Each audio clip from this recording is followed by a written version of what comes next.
Bismillah, Bismillah, wa salatu wa salam ala Rasulillah. Assalamu alaikum, everyone.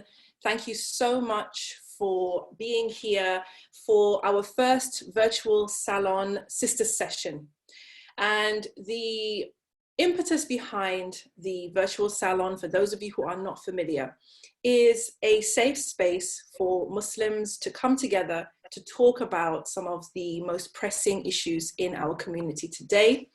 My passion for the virtual salon is to have really authentic, important conversations. And we've been blessed. I think this is our 5th session so far, alhamdulillah. Some of you have been there before, some of you have attended, some of you have been panelists. And really the idea of it is just to bring together the best, the Muslim minds to come together and to share experiences, to share expertise, to have thought-provoking conversations, and most importantly, to bring about a conversation within the community, because this is where the change takes place. When you get people talking through things, talking about things, and then taking action, I believe that, I firmly believe that as a community, if we want to see change, it has to be heart by heart, family by family, home by home, and community by community. And if we take on responsibility to change ourselves, then we have the opportunity, inshallah, to change the future. So with that, I'd like to invite and just welcome my wonderful panelists who've been so kind to make time on a Friday to be with us, to share this space with us.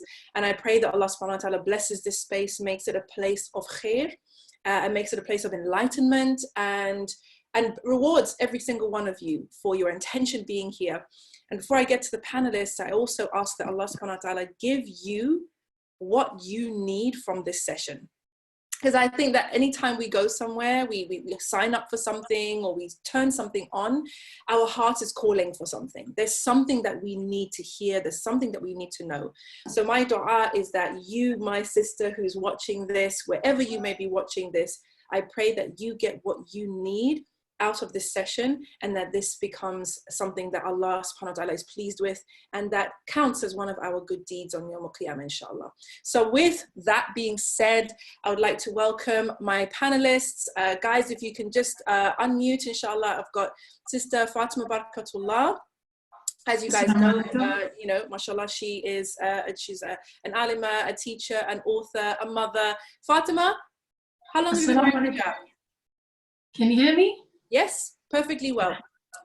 How long have you been wearing hijab? Oh, since I was about 9. Really? Yeah. MashaAllah, MashaAllah. I'm looking forward to hearing from you, as we continue this conversation, because we've had many conversations about, so many different things, right? So thank you so much for making the time to be here today. Barakallah. Thank you for this opportunity. Jazakallah khair. Alhamdulillah.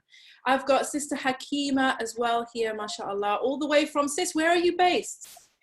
I'm in Northern Virginia in the US. MashaAllah. So Sister Hakeemah, if you guys don't follow her on Instagram, then she is a stylist. She is an Instagrammer, mashallah. I actually heard from one of my friends way back that you grew up in her community. So she was like, oh, little Hakeemah's all grown up. MashaAllah. So thank you so much for making from Chicago then, if she knows me from back then. Okay. Yes, yes, she is, mashallah. I've also got Sister Zahra here, all the way from Nigeria. No, you're not from Nigeria. You're in the UK right now. Boring. No. No, you're right. I'm in Lagos at the moment. Mashallah. I jump between the two, but I'm currently in Lagos. Super cool. And you're the founder of the Fariha network, very active on Instagram, mashallah. But you have a secret past, which we're going to talk about. Okay, alhamdulillah. Thank you so much for coming.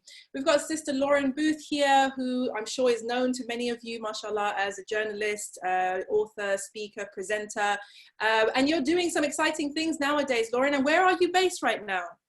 Alhamdulillah, assalamu alaikum everybody. I am in Istanbul at the moment, in a beautiful part near the coast. But it's a blessing to hear the adhan, alhamdulillah, and lots to share, alhamdulillah.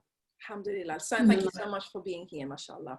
And again, we're going to cross to the other side of the world now. We've got Sister Imani Bashir here, who is also a journalist, a speaker, an author, and a digital nomad. Do you accept that title, sis? I accept it. Okay. And where are you based right now? I'm in Mexico. Mexico, inshallah. Alhamdulillah. So inshallah, we have another panelist who is on her way. Inshallah, when she joins, we'll spotlight her. But for now, Bismillah, let's get to the point of why we're here. Okay. Those of you who signed up for this, you know that a lot has happened with regards to the hijab over the past few weeks, months, I feel like years even, right? And this is really a space where we're here to talk through things. We're here to kind of maybe dig into some of the questions that I put out there. So it's a free-flowing discussion. It's not like everybody, you know, has like a time and they get to say their piece. You know, it really is an open discussion, sisters. So feel free to kind of, you know, like put your hand up, you know, and kind of like get in there. But really what pushed me to bring this panel together is, you know, we all know the latest kind of events or happenings within the online space in particular. But I feel like what's been happening in the online space with, you know, women taking off their hijabs very publicly, etc., feels like something that's been happening for a while in different parts of the world and for different reasons. And I know that, you know, hijab has changed in the past 5 years. You know, in the past 5 years, you know, hijab has become an industry in a way that it wasn't 10, 20 years ago. You know, there are reputations built on it. There is money to be made. There is an identity that is kind of available for you as a hijabi in a way that it wasn't before. And I know that everyone here has their own experience of this. And so I really want to kind of open it up to a conversation where everyone's coming from their own experience. But the first person I'd like to actually ask to share with us is Sister Zahra, because you were, you know, one of the kind of pioneers in a way of, you know, the whole modest fashion, blogging, hijabi blogging, kind of back in the day, right? So I would love for you to explain to us how the industry has changed in the past maybe 5 years or so, if you could speak to that. Jazakallah khair, everyone. Thank you so much, Sister Naima, for inviting me. And the funny thing is that when Sister Naima actually invited me on, she had no clue that I actually started out my entrepreneurial and creative journey in the modest fashion space. So I started my very first business at the age of 18 in 2009. And it was a modest fashion line. And back then, you know, we were all on like Blogspot. We were all on Blogspot back then, on Blogger. Like there wasn't Instagram back then. We were on Facebook and Blogger, Blogspot. We had, you know, those were the channels that we were starting to get ourselves out there. And it was a really lovely time because we saw the beginning of this cross-border sisterhood, where, you know, we're connecting with sisters all over the world. And the thing that united us was this hijab. And alhamdulillah, I think that it was such a beautiful time to be in that space because, you know, as I said, it was this one thing that connected us across borders. And for me, growing up, being born and bred in the UK, initially, actually, I started my fashion career because I'm 6'1", I'm super tall. And it's very hard to get clothes for my size, and modest clothing you don't get long skirts for people that are 6'1", and long dresses and things like that. And so I started out really trying to cater to the Muslim woman, and like customizing pieces. Obviously that Nigerian background of, you know, we go to the tailors, we get our clothes made, and it was just a struggle in the UK then. So initially just, focusing on British Muslim women who want tailor-made, you know, modest clothing, and you know, because it was actually a huge, massive need back then, and it's particularly clothing that was also stylish, and whatnot. So fast forward to 2012. By then, you know, Instagram had come, and the modest fashion scene has started to blow up. And I remember by that point in time, you know, we back then we were doing like, you know, fashion shows with like, you know, Dina Tokyo and, you know, all these other sisters. We all started out at the same time. And by 2012, it kind of, for me, had gone off a tangent in a way. And I felt like we were no longer trying to cater to Muslim women. We were catering to IG fans and likes and growing our audience. And so I was really struggling with that because I had lost the essence of why I had started. And I said to myself that there are so many options available now, alhamdulillah. And if I can't be at the level of like a Inaya, for example, for me, because I was looking at this from like a business where we're catering to the market, where we're fulfilling a need that isn't there. And so I'm like, if I can't be like an Inaya or a Modernisa, where I'm truly creating pieces for the Muslim woman, then why am I in this space? And I really started to question, why am I in this modest fashion space? And I took a step back at that point in 2012, and I stopped my clothing line. And I remember I relaunched in, I think it was 2016. I relaunched in a couple of years after. Like it took me a while. I really had to, you know, really grapple with this because it was a battle. It was honestly a battle for me. And I decided that, you know what, I'm going to shift my focus to Nigeria because I felt like the UK scene had far gone. Like I had lost it. I was like, do you know what, I don't feel like I can make an impact here, but I want to be I would say, I don't want to say an authoritative voice, but I want to be a good example for young Muslim sisters in Nigeria who want to tap into this global sisterhood, because there has been so much barakah in that global sisterhood, giving sisters the confidence, especially with the Nigerian context, because it's very difficult to be a hijabi in Nigeria, to get a job. There's a lot of discrimination here. You wouldn't expect it, being a majority Muslim country, but there is so much discrimination. And so sisters really struggled with wearing the hijab. And so I wanted to be a support and not allow the Nigerian scene to turn into what I thought the global UK, US scene had turned into, where it was all about fashion. And yeah, so, you know, I started Modest Fashion Nigeria then. And again, it's that same thing of just feeling like, initially we're in there, we're trying to make a change, you know, organizing events. I organized this event called The Essence. And many people who might be familiar with The Essence may not know that the root of the Essence brand came from my quest to figure out what is the essence of the hijab.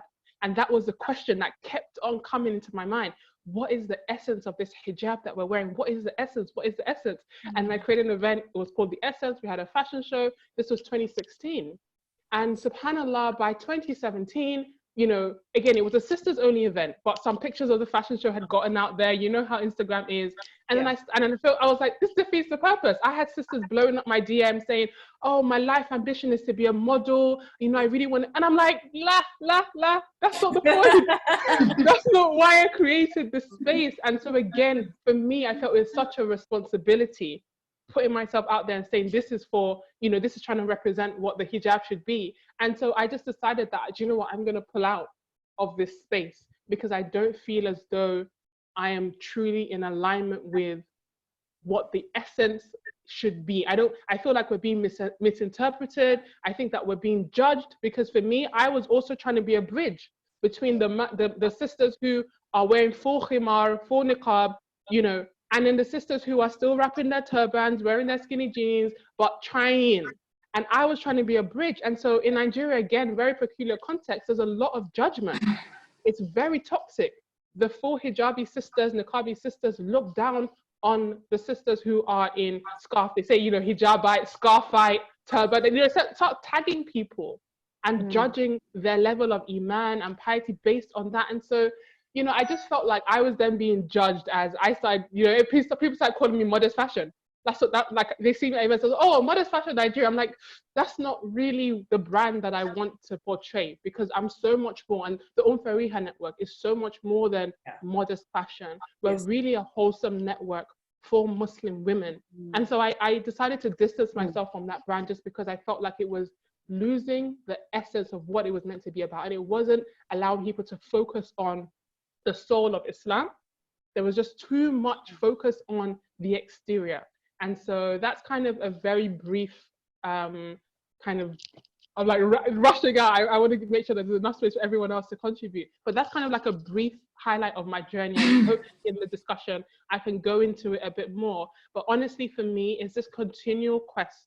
I'm trying to answer that question. What is the essence of this hijab? What is the essence of me as an abd, as a slave to Allah?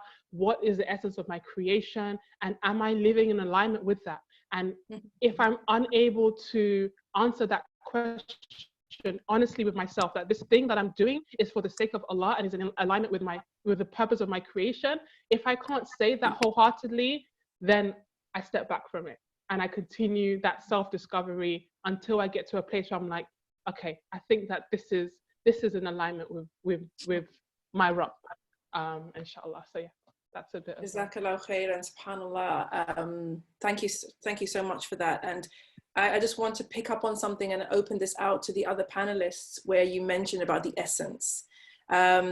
I posted the question, what does hijab mean to you? What is the essence of hijab? Is the essence of hijab something that is mandated? Like if I was to ask maybe Fatima, is there an Islamic definition of the essence of hijab? Is it something open to interpretation? I'd love to hear the panelists. If I was to ask you the question, for you, what is the essence of hijab? What would you say? Just put your hand up. I'll spotlight you. We'll take it from there. Go ahead, Fatima. Hey, Bismillah. Assalamu alaikum, everyone. Alhamdulillah, wa salatu wa salam ala Rasulillah, sallallahu alayhi wa sallam.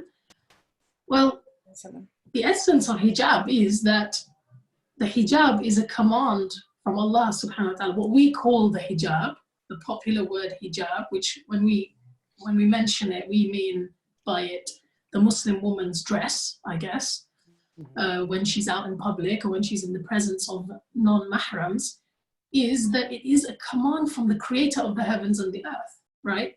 Allah subhanahu wa ta'ala tells us in the Quran, he says, I'm just going to read the translation. Allah subhanahu wa ta'ala says, and tell the believing women in Surah Al-Nur, and tell the believing women to lower their gazes from looking at forbidden things and protect their private parts, and not to show off their adornments, their zina, right, their beauty and adornments, except that which is apparent, and to draw their head coverings, their khimars, over their jubihinna. And some scholars interpreted that as the entire bodies, including their faces and hands, and others said it was everything except the face and hands. And not to reveal their adornments, their zina, except to their husbands or their fathers or their husbands' fathers or their sons or their husbands' sons or their brothers or their servants, or their brothers' sons or their sisters' sons or their women or the female slaves whom their right hands possess, or elderly male servants, or small children who have no sense of the nakedness of women. And let them not stamp their feet so as to reveal what they hide of their adornment, right? So not even to stamp our feet so people know the jewelry and the things that we're wearing, and their imaginations, are kind of piqued. And then Allah says, and all of you, beg Allah to forgive you all, O believers, that you may be successful.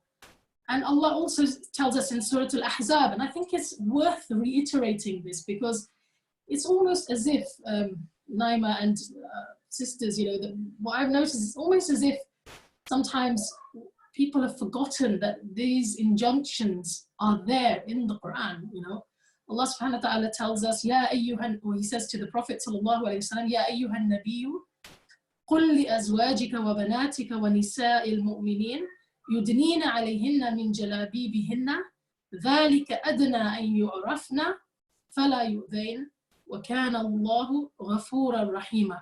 O Prophet, tell your wives, your daughters, and the women of the believers, that's us, right? To draw their jalabib, their jilbabs, all over their bodies. That will be better so that they will be recognized and not, you'd say, annoyed or harmed. And Allah is ever oft forgiving, most merciful. I think what's really interesting is the way that in both of these ayat, Allah subhanahu wa ta'ala tells the believing women to wear an overgarment and cover themselves when they're in the presence of non-mahrams. But at the end, he also says, Allah is oft forgiving. So Allah subhanahu wa ta'ala knows that, you know, we will fall short, you know, and sometimes we will maybe falter, okay? And Allah subhanahu wa ta'ala is forgiving. And when I read these ayat, they are ayat of pure love, you know, a caring creator, the creator of women, telling us as women that he wants us to preserve our honor, to value ourselves, and he's telling us how to protect ourselves. So I think any discussion about the essence of hijab has to start from that, you know, the fact that Allah subhanahu wa ta'ala, our creator, has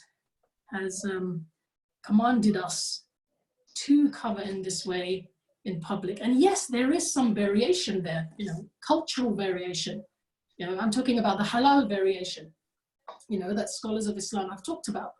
So definitely Islam spread to every nation on earth, and people of different nations and different countries and different cultures took I would say, the conditions and the parameters of hijab, and they, of course, expressed them in slightly different ways. And as long as the conditions of hijab that the scholars of Islam talk about are met, then a certain level of variation is acceptable. But I think it's worth reiterating what those conditions are. So covering everything except the face and hands, according to some scholars, and other scholars, including the face and hands. And the covering should be something that is loose, it's not see-through, something that is not tight, okay? It should be something that's not a dazzling display in and of itself that causes people to be, you know, attracted to it. So as long as those general conditions are met, inshallah, there's some flexibility as to how we interpret it. Obviously, that's the religious aspect of this discussion, you know, that we have to bear in mind. But I think there's also a political aspect.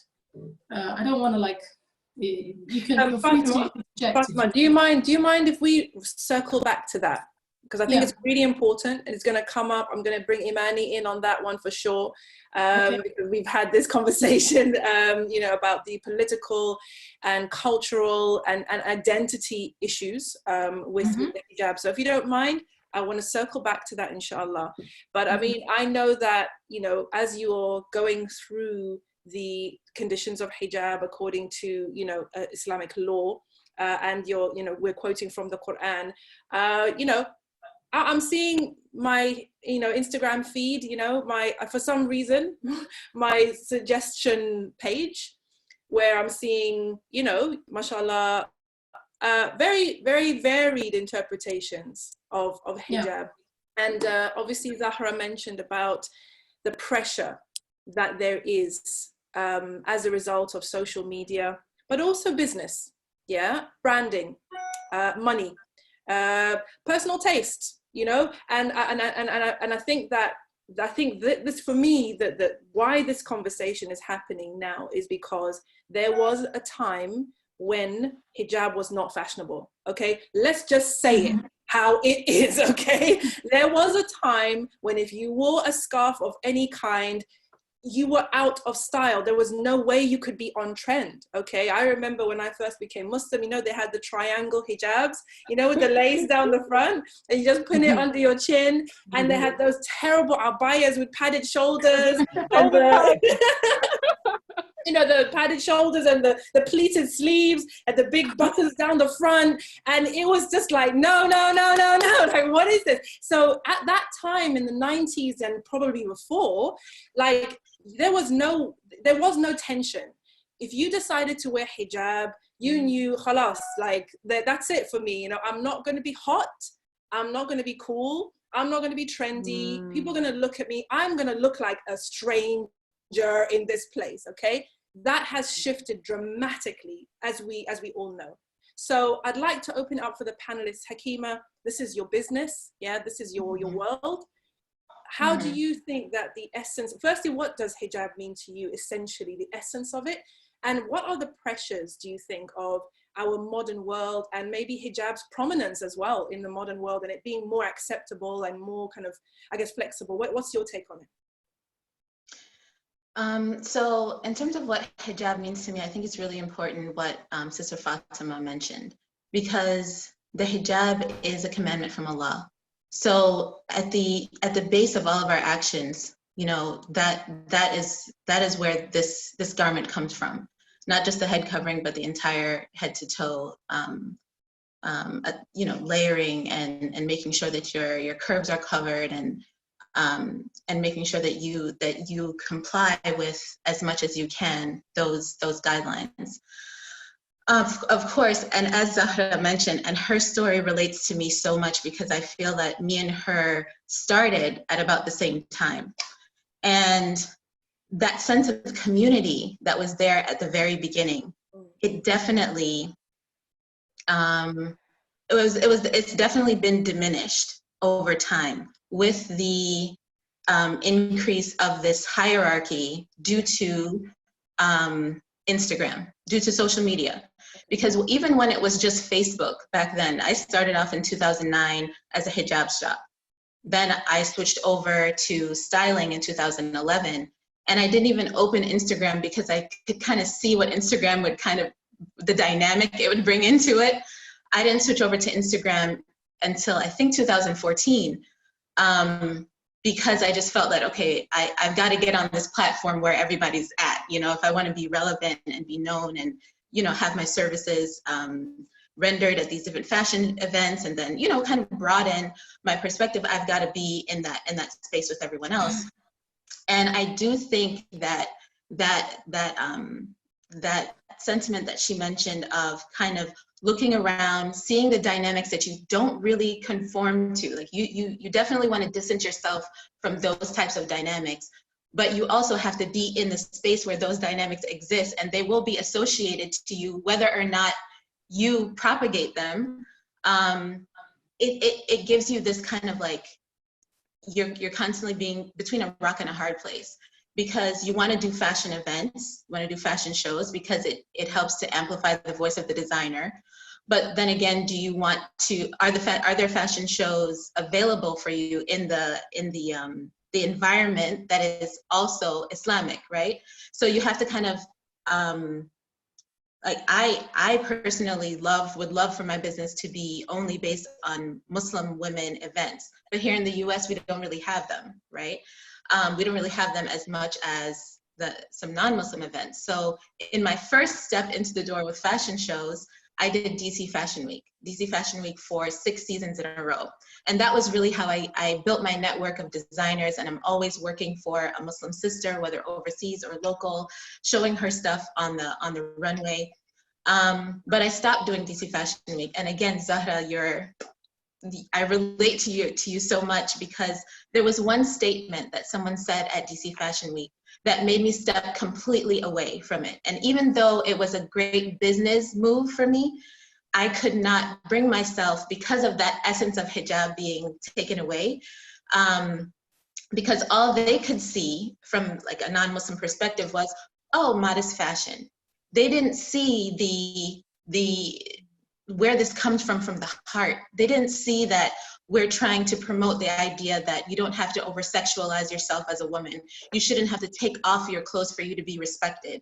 You know, your voice should be heard, even if you're from behind some people go behind a physical screen, not just the hijab screen. You should be able to hear that. But because I'm in their space, it was misinterpreted. So what they said was, I've even seen, Rihanna wearing modest fashion, because Rihanna put a hijab on and went to a mosque in Dubai. And that season was my last season. I couldn't bear it anymore, because Rihanna took you out, sis. Rihanna took you out. That was it. Rihanna is the reason why you respect modest fashion. You really don't know anything about hijab at all. Yeah. So I took myself out of that space, and I said, you know what? even though there aren't as many opportunities for modest fashion made for and by in a woman audience, by Muslim women, for Muslim women, even if there's one of those events a year, I'm gonna only go to that one event. I'm not gonna do DC Fashion Week or these other fashion shows anymore.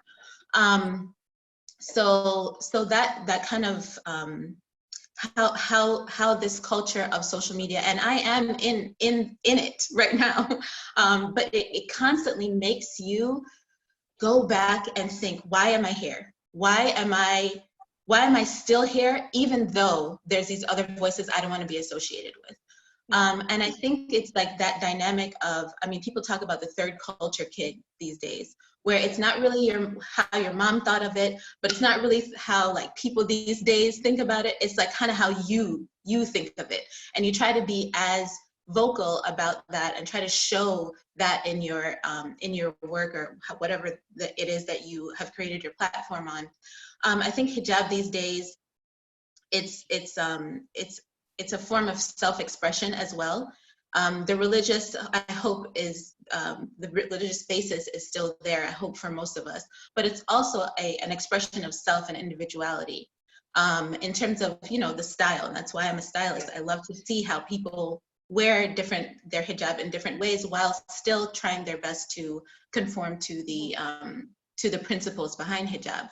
I think one of the things that have put hijabis in a box is the idea that your hijab can only look a certain way for it to be accepted. And so a lot of times people don't think that they can reach that level.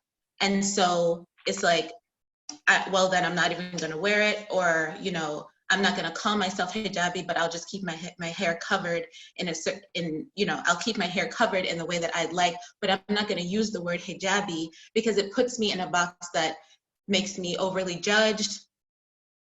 People think that I have to underperform at work. People think that I don't know English. I mean, things like that are always associated with a more religious or conservative level of wearing hijab. So when people come back from that and uncover parts of them that maybe previously they thought they should, or they still think they should, but they just want to kind of look a certain way to be more acceptable, I think that that's really sad, and that's a dynamic that comes from an Instagram culture where we see people propelled to certain levels in that hierarchy that I mentioned, that wear their hijab in that way, right?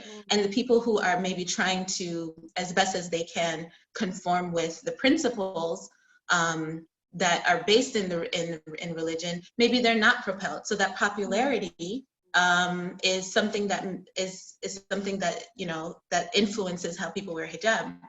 And I say the word influences. I mean, this is influencer world these days. So yeah, I'll leave it at that. So other people can talk. Thank you. I know that's subhanAllah, just the parallels between your experiences, and, you know, and obviously, you know, I love the fact that we've kind of got a fairly multi-generational panel here, because we've got us OGs and then they've got some millennials, and I know sorry, everybody, you guys must know, if you're in virtual salon, you know that I refer to people in my generation as the OGs. That's it. But anyway, the reality is, though, there is a difference. There is a huge difference between us, I don't know what they call us now, we're not boomers, I can't remember, but the generation that has grown up with the internet, that has grown up with social media, and is, you know, fully digital natives, they call them, fully, you know, millennials, exactly, but also under millennial as well, so Generation Z. This is their world that they inhabit. And one of the things that you mentioned was this issue of popularity. Oh, we've got a Gen Z and proud. Yes, sis, thank you. Do you say Z or Z? We should be saying Z, but then we've got Americans here, so we have to say Z and so but it's interesting to me, because as I'm an older woman, I have children who are, you know, my eldest is 20 turning 21, and I see that third culture that you talked about, Hakeemah, that striving to straddle these two identities, the Muslim, maybe parental, more kind of familial identity, and then this identity that really is kind of what they've grown up in. You know, they've been to school in it, they read the books, they watched the films and everything. So it's kind of like, I feel like young people today, millennials and under, their heart is in being Kim Kardashian with a hijab. It's like, I want to be hot. I want to be beautiful. I want to have eyebrows on fleek. Like, I want that life, but I don't want to give away my deen. Imani, you're laughing at me, but it's okay. Imani's really laughing there. But that's what I see. And even like when I see people, you know, praising somebody who wears hijab, etc., it's the same language. Girl, you look hot. You know, oh my, you know, like slaying. You know, it's the same language, and I get that because I think that's really where, you know that the cultural roots are in the Western culture. That's where the roots are. You know, that's what you're drinking from, or maybe the soil might be a Muslim culture, but the roots are being nourished by what we read, what we see, what we listen to, and the cultural influences we have around us. But I want to I want to go to Lauren for a second here, because I want to ask you, have we as Muslims kind of been fooled into basically just buying into the Western / materialist / capitalist game? You know, the whole social media kind of, you know, vortex, if you like. Have we lost the plot, do you think? Assalamu alaikum, bismillah ar-Rahman ar-Rahim. Sister Naima, I'm going to come back to that because there's so many great comments here. I want to say salam alaikum to Hakeemah and Zahra and Fatima. We have the context of the Holy Quran, and we have the context that sisters trying to do really great things within their talent area, strongly for the sake of Allah, but in an area that's really difficult. What they're doing, and you know what the sisters reminded me of? You reminded me there's more than one way to do clothing. I've become quite disheartened by, you know, the Instagrammers, by this constant drip of, like you said, I love it, Naima, Kardashians in hijab. You know, as that being symbolic of that's the only way you can do fashion. That's the only way you're not going to look anything but terrible, is to go in that direction. And it's like there's this rip tide, and what you sisters are showing is like, no. You know, there is. I think words are very important, and phrases. So modest fashion, modesty and fashion. I mean, I've only been in a Muslim for 10 years, and already I was scratching my head going, hang on, I've just come from the fashionable TV world, and now I want to be modest, and now you're telling me I have to be fashionable in a modest way, but not too fashionable and not too modest, and it's like you're suddenly having this nervous breakdown again. And so what we're doing is adding this confusion. I'll give you an example recently. So with COVID, I was out the other day and I thought, you know what, why don't I just wear niqab? This is ridiculous. I've got this silly, you know, I look like I've just got a hospital thing on my face. What if I were to put on niqab? I could do that. But then when it's hot, I'd want to take it off. And when I eat, I wouldn't really wear it. And you know what it comes down to? It comes to that inner intention. You can't just put it on because it's something that's convenient and a bit useful and people will like it, right? So at that moment with me thinking about niqab, it was because I was bothered by a mask. It's not because I was bothered by my connection. And I just love the reality of this conversation, you know, the idea of this Kardashian in hijab, of this confusion in our hearts. I do kind of feel... Like, sorry, can I just jump in there, Lauren? It's like, you know, that pull that is constant between deen or akhirah and dunya, and wanting to have both, like really wanting to have both, and hoping you can as much as possible, but you're like, it's juggling, you know, you're like, it's like you're juggling. You're trying to be enough of this, but like you said, but not too much of this, and a little bit of that, but not too much and not too little. It's tough. Yeah. Tough. And you know, when you know, so before I came on today, it was like a screaming, like the hijab's not working moment. It's like, oh my God. And I went, just calm down. And you know what I literally said to myself, sisters? I went to the bathroom and I was singing a song. Remember that bad hair days are worse than this. Bad hair days are worse. So remembering that, you know, trying to blow dry the hair would have been so much worse, and getting that last little strand. So taking time out for ourselves and saying, you know what, wholesome clothing is what's important. And we can do that with decency. and not being sucked into that. I'm going to have sexy looking clothing, and let's be honest, we're moving to a stage where you have to be sexy in hijab now, because because it's not just about fashion. For fashion, read making other women should be jealous of you, right? Because you're that hot, and men should look at you. I had one day of not wanting to wear hijab by the grace of Allah so far. And I'd been Muslim for about 6 weeks. And I thought, my God, I've gone from this hot 30-something journalist to looking like a 50-year-old Arab woman in the street of Egypt. All these thoughts going. There's all these thoughts. I'm not saying it wasn't racist either. I'm saying that's reality, okay?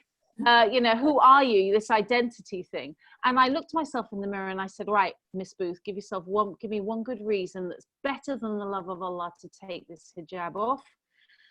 And the only reason that I wanted to take the hijab off was I want men to look at me. And I wonder. So wait, stop there. Stop there. We need to take a breath. We need to take a breath with that, because this is real. And this is real. And the reason I'm sorry, Lauren, to jump in, I just want us to sit with that for a second, because that's real. The young, not even young, women in general, growing up in the society that we know we have some power. We have certain aspects that can wield power, that have influence, that can draw attention. We know this, that's why the hijab is there. But for real, I don't know any woman who at one point did not feel, I don't like the way I look in hijab. I don't look the way I used to look. No one pays attention to me. I don't get the attention I used to get. Part of you misses that. Part of you is happy that you don't get the attention from the ugly guys, right? But then the other part is like, okay, well now what? And so I mean, a reason we're having this conversation is so that we can make that space as women to know, like, to recognize ourselves in others, because for sure, everyone wants to feel beautiful. Everybody wants to feel appealing, maybe not sexually attractive, but at least appealing, and it is a nafsi thing, and it's hard. So I want to thank you for sharing that with us, Lauren, because it's not something that we often talk about. It's not something that people openly say, that I miss men looking at me, or I miss guys, hollering or whatever. So I want to thank you for that. Please continue. What happened on that day? On that day. So I was looking in the mirror and I said, the only reason not to wear this is because I genuinely want those looks again. And the face in the mirror said, not good enough to swap akhirah and Allah's love for, just not good enough. And I put it on, and that was for me a pivotal moment. So I think, like you say, to sit with these real decisions, to sit with, there is a pretense in Western culture of, I'm only doing this for me. If I was on my own right now, I would be wearing 5-inch heels that kill my feet, and these things that I'm squeezing into that go, like a song that's really uncomfortable, because it would just be for me, because that's how I feel empowered. Is that true? What do we want for ourselves? What do we want to purvey? And where do we get the messaging from? So again, I just want to give some more space to other sisters, because I think Hakeemah and Zahra, I'm glad you're out there, because I'd forgotten that there was ethical, I don't like the word fashion. I love wholesome. I love it. I loved it. Sister Naima, if you don't mind, could I just mention one little thing here?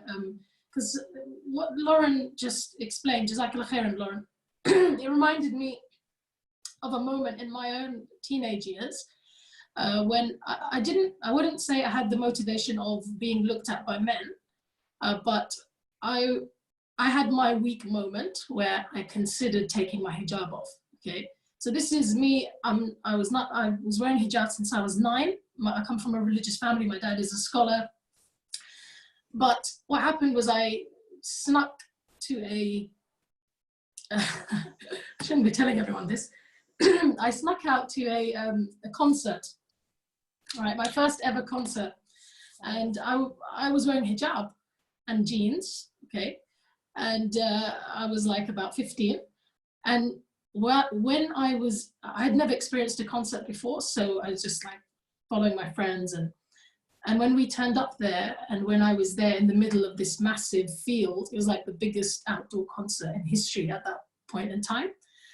And I remember everyone staring at me because I was the only hijabi there, right? Obviously, like nobody who wears hijab would have been there. This is in the 90s, right? And for a moment, I actually thought, I wish I could just take my hijab off so that I would just fit in here, right? So I think there is also that aspect of fitting in. Yes. Even if it's not that you want male attention in particular, or, you know, I think sometimes, especially when you're younger, it's literally a case of, I'm tired of not fitting in, you know? Yeah. And I remember on that day making the decision that, you know what, I need to not be in situations where I get that thought in my head, right? I need to not be around the sorts of people who, you know, encourage me to have that sort of thought in my head, and for shaitan to, you know, find a way in.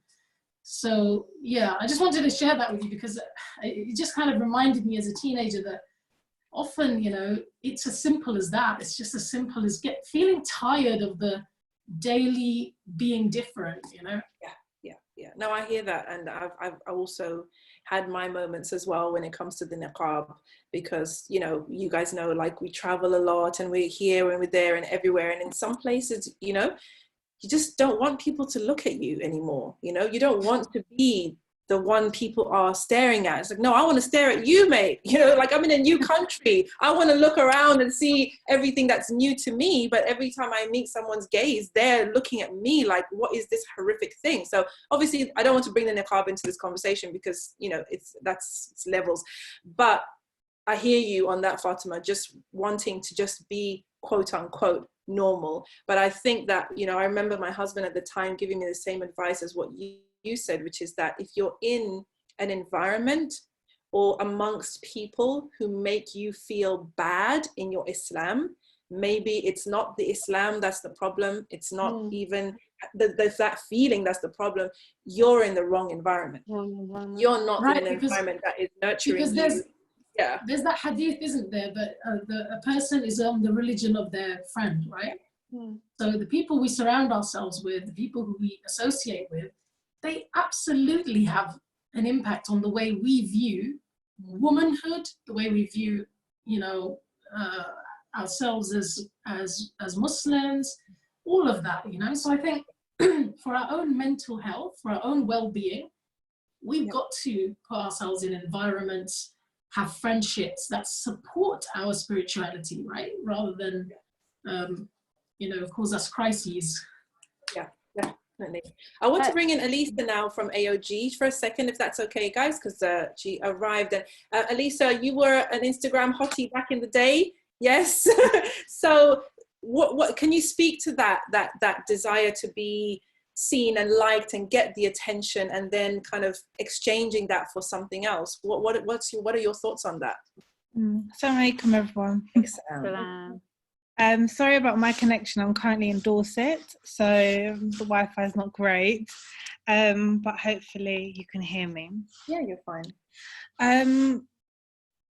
I don't even know where to begin. For me, just to give you like some context, so I come from a Greek family, and I came to the UK when I was like 13. And our family, the women in our family are very glamorous. It's even my father, I remember being really young, he would be like, oh, go and do your hair. To this age, I'm 30 now, I've never seen my mum like without having her hair done, without getting up in the morning and doing her makeup. It was just normal for me. So when I came to the UK, I was kind of like, okay, like, where do I fit in? Because I didn't speak English at the time.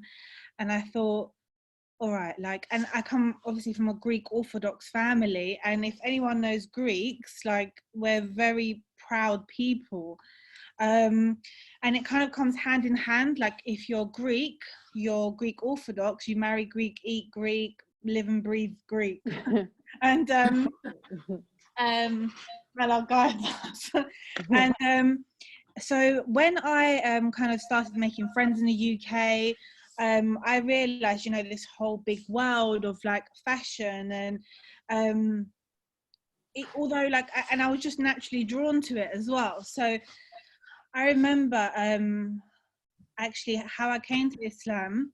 I was like a party girl, really. Like I would always be out in like the most trendiest place. I had a really affluent group of friends that included like a lot of music artists, a lot of footballers. All of that was just the scene that I was in. And I started going to like clubs and stuff when I was like 14, 15, like on a fake ID, yeah. And it got to the point where like I became really disconnected to my family because I just wanted just to live a glamorous lifestyle by myself without being told how I should behave. So by 15, 16, I remember I went to a nightclub and there was a girl there. So we're going to go like a reverse story now. There was a girl there who was a bouncer, random. And I would go to this particular event maybe every like 2 months it was on.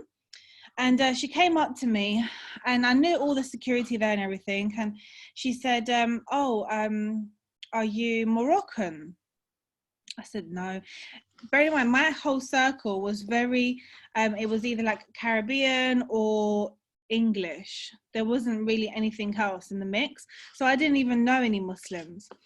So I was like, no, I'm not. And she's like, oh, okay. So we got to talking and whatever. And then there was like some problem with getting into the club. So, and it was really late. So this a particular event didn't used to start until maybe 3 a.m. And she basically was sitting outside and she said to me, you know, I think it was Fajr was coming in then. And she goes, oh, I just need to go and pray. So I was like, pray? I said, what do you mean? I said, can't you just do it like when you're sitting down? I don't understand. And she's like, oh, I'm a Muslim. And I was like, what is that? And if anyone knows Greeks, like they have a thing about Turkey, you know, they take it really, you know. So I was like, oh, it's those people kind of thing. I was like, I don't know any Muslims. So long story short, she told me about Islam. She said, what do I believe in? I said, God. But during that whole time, my whole world was social media. It was fashion. It was like showing myself. And it was just part of my lifestyle. So I was like, oh, I said, yeah. And she said, what do you believe in? I said, oh, just one God, to be honest with you. And she was like, oh, okay, that's what we believe. And I was like, oh, really? Like, I thought there was like Muslims believed like in this something else, yeah. And she said, yeah, that's what we believe. So I said, all right. So she gave me her telephone number, long story short. And she said, if you want, and if you've got any questions, you know, that whole like Shahada journey, give me a call. So about a week later, I was just having some, what I would thought was issues then. Like, and it's so trivial. I had ordered a bag, like a really expensive bag, and I couldn't get hold of it, and there was just some big problems, and I was really frustrated. And I just called her for a chat, and I said, oh, you know, like this is going on in my life, like I'm just fed up, I don't want to live this lifestyle anymore. I don't even know where I'm coming or going. By this point, I had like left my parents' house and I was living by myself, like really young, so there was just no guidance. And she was just like, do you know what, have you thought about maybe becoming Muslim? And I was just like, no. I said, no, not really. I said, that would mean I would have to like shut down my, you know, my whole online presence and my lifestyle, because in my head, I just had it as like Muslims are like these boring people and they don't like nice things and they go and live in mountains. I don't know. I just had like all these different weird like thoughts of it. And she said to me, like, I'm having, sorry, let me just reconnect myself here. Having a, yes, there's a today, fine. Oh, today, subhanAllah, I've had a previous day. Don't go flashing us now. Yeah, it's so close to happening. So she said to me, okay, think about it. So the next day, I don't know how it came to me. I just called her and I was literally, my friend was going into like a pizza shop and I was in the car waiting for her and I just called her and her name was Noor. And I didn't know what Noor meant then, means light, you know, for those who don't know in Arabic. And I said, I'm ready. Like, I want to take my shahada. Oh. And so I took my shahada in there. And Islam to me was a very private thing for a long time. And I didn't share it with anybody. So I continued my lifestyle. And it got to the point where I thought, this, it's like living two lives. It was just, you know, half, like 1 foot in, 1 foot out. I didn't even know I had to pray. Back then, there wasn't like this whole big dawah scene that there is now. And I didn't even know where to go for information. So I also never got to speak to her again. I would call her, her mobile phone would be off. And I thought, this is weird. So it led me going back to the event. And I remember going to the bouncers and saying to them, oh, do you know where Noor is? And they looked at me like, what? I was like, yeah, you know, the sister, she was Pakistani, she had her hair in a bun, like she had the high vis that you lot wear. And they looked at me and they said, Elisa, we've never had a girl bouncer work here. I was like, what? I was like, I spoke to her, like I've got her telephone number. They was like, no, like she's never worked here. To this day, I've never spoken to her again. SubhanAllah. And it was just like, so I just thought to myself, this is weird. Like I had a weird experience with it. So I continued like with my online, like just my lifestyle. And I was working a very corporate background. So it took many years of like dissatisfaction and just showing myself. Like I would go and get my hair done, blow dries, nails, eyelashes, you name it, every single week. So let me just jump in for you, Elisa. Let me just jump in here, inshallah, because obviously, you know, it's a journey, isn't it? Yeah. So I'm really interested in now, how long have you been wearing the niqab pretty much, or hijab? Like how many years is it? 5 years. 5 years. So, you know, obviously, you know, you're online a lot, you know, you manage a lot of clients, etc. What do you think is what is the tension for us in the way that hijab has become in terms of an industry and becomes in terms of branding, etc.? Do you see sisters struggling with it, or do you think that it's all good, it's a natural progression, or do you think that, you know, we've lost something here? Yeah, I mean, I could sit here and talk about this all day long.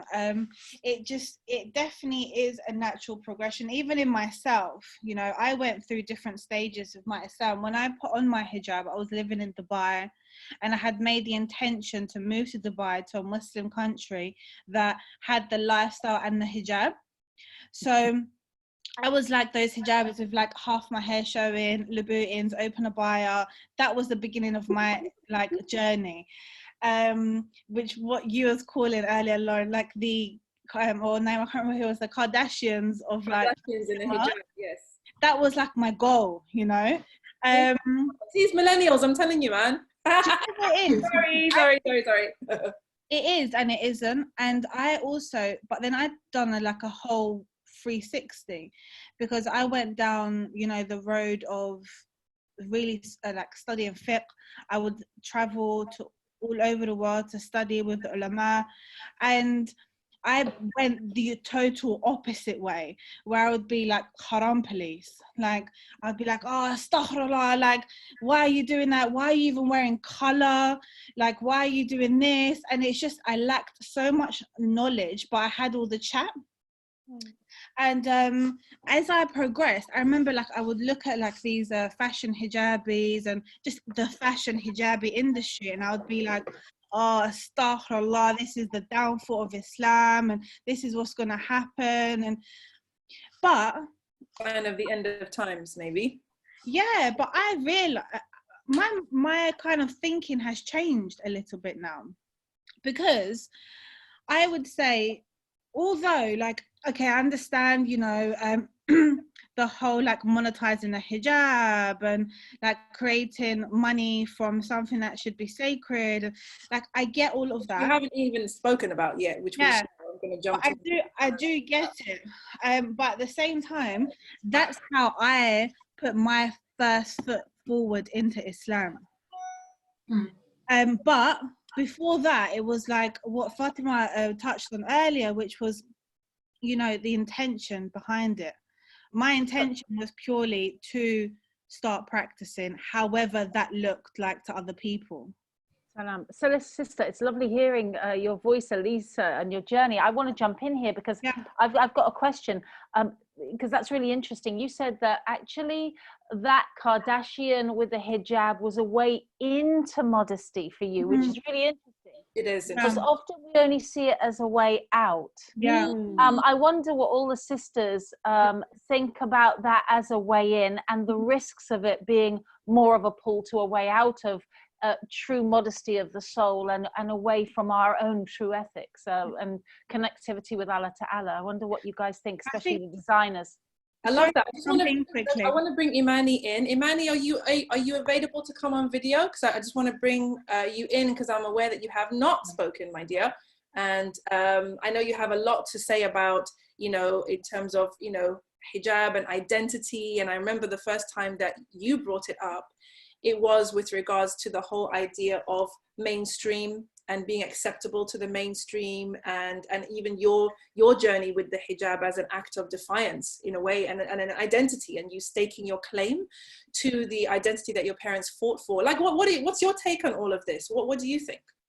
I mean, firstly, I think that a lot of young women are introduced incorrectly to hijab. It's more of a forced thing as opposed to something that they can embrace, meaning not just continuously stating that it's a commandment of Allah, right? Okay, obviously we know that, but the same as fasting, the same with trying to make your salah on time, the same with everything that we do as Muslims, it is a process, right? It is something that we have to have some, I wouldn't even want to say general understanding, but a pretty decent understanding of why it is that we have to do it. We're human, right? And so understanding why it is that we do certain things versus just the fact that we have to do it. You have to wear hijab. You have to, you know, someone like me, I'm very much the rebellious, well, I'll figure it out on my own, but I'm not going to do it until I get it figured out.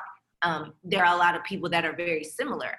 If I don't have a full understanding of it, even saying, I mean, astaghfirullah, but even saying because Allah has commanded it is not enough sometimes, especially living in a Western world, living in a Western society.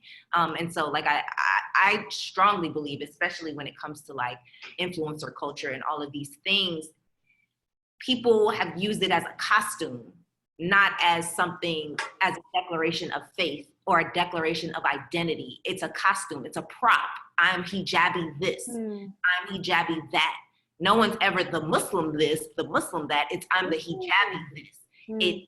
It's almost a way of saying like, I have on earrings, I have on bracelets, you know what I mean? It's just something I can take on and take off. I can accessorize. It's an accessory. It's not something that they have made it apparent to say, this is my identity as a Muslim. This is my identity as somebody who says that I believe in Allah subhanahu wa ta'ala and his prophets. You know what I mean? So for me, I think firstly, it's ensuring that, you know, when we step into the world, even though, you know, I have a son, I don't have a daughter, but even him having a better understanding of what his hijab is, his role as a young Muslim man, what it is that is prescribed for him, that's not just prescribed to me. My son's 3 years old, he already knows this hijab. Mommy, you're gonna put your hijab on? I can't even go out the house if like I'm about to open the door. He's like, but mommy, your hijab. He's 3 years old. He has a better understanding of it because, you know, he understands that mommy wears her hijab this way and I wear my hijab in a different way. We also have to stop and eliminate the idea that this is just the hijab, right? Because that's not it. Hijab is an embodiment. Hijab is how you speak, how you talk to others, how you treat others, how you behave, how you present yourself out into the world. So there's a whole full embodiment that when people are coining themselves hijabi this, it limits, and it goes to Hakeemah's point of like, you know, when they say, oh, Rihanna's wearing modest fashion, it's like, no, there's a whole other thing that is beyond what it is that we call hijab, that people are limiting to just a cotton or a chiffon scarf. For me, you know what I mean? I'm a Black American Muslim woman. I come from generations of Muslims. I come from a generation and ancestry of enslaved people who had to fight to keep their Islam. If you go to the African American History Museum in Washington, D.C., you will find dhikr beads and Quran written from enslaved people because they were holding on to their deen. It's documented that, you know, enslaved people would literally fast, but their way of doing it would be they would receive their food and they would give their food to another slave so that they can continue to fast during the holy month of Ramadan. My grandparents, my father's parents, they had to go to court in the 50s to fight for their names, which was their Islamic identity. But as Black people, Black American people, the court is like, how do you have these names? How do you have names that are, you know, beyond us? But that was our identity. So our identity is very much revolutionary, very much resistance, very much, anti-Western society, because we've had to fight to keep it. And then we've also had to, have to guard ourselves with people understanding that this is much a part of our identity as anything else. So I think also, which is unfortunate, is that a lot of culture gets pushed before the Islam. I am this and Muslim. I am this and Muslim. The great thing for me as far as being a Black American person is that my dad was like, that identity is not more important than your Islam. You are a Muslim before you are anything else. And so that was always my identity. That was always taught to me as what my identity was. So when people say, oh, are you Black or are you this or are you that? That was never important or held any relevance for us in terms of who it is that we were, because our Islam was supposed to be the preceding thing for everything. So I think ultimately, when we get into culture and we get into cultural norms, or we get into, in this particular culture and we intersect that in Islam, I think that also draws problematic behaviors and tendencies and acts of people saying, this is Islam when it's not. It's culture. It's cultural. It's something that, people are using to intermix their Islam, and it just doesn't work. I have an issue with I remember in the 90s, and those of you who are around in the 90s, I'm sure you remember, there was this whole thing of culture versus Islam. Who remembers that? Yeah, those discussions about, this is culture, this is Islam, forget the culture, only Islam. And maybe my opinion is unpopular, but I think that, everyone has a culture. Everyone has culture. Culture is human behavior, right? So even the Instagrammy, hijabi bloggers, couple goals, Muslim engagement photos, this and that and that, it's a culture that is being created as we speak, right? So, it's again going back to this issue of the essence, right? And, and again, us being aware of what's happening. And not just going with the flow, thinking that, well, I'm just doing my thing. I'm just making my choices. I'm just doing what I want to do. Not realizing that there are influences, that there are pressures, that there are societal expectations that are impacting on us. And if we're not aware of those pressures and we're not aware of those influences, then we can be fooled into thinking, I'm just doing what I want to do. I'm thinking I'm independent. You mentioned about yeah, sure, go sis, where you at? Yeah, no, I think that when I was reflecting on and preparing for this session, that was a massive one, that point of, number one, you being an influencer, and number two, you being a blind follower, and striving to not be a blind follower. And I said this as one of the reasons why I stepped back, because we know, like, the hadiths that speak about, people who are leaders, are in positions of authority, and that position of authority, or that can be a source of disgrace and dishonor for a leader who does not lead right on the day of judgment.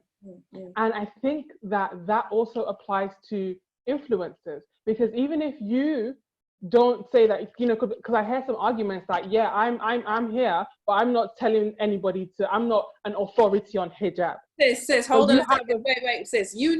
I'm sorry, guys. I'm going to call it out. That is just completely disingenuous, guys.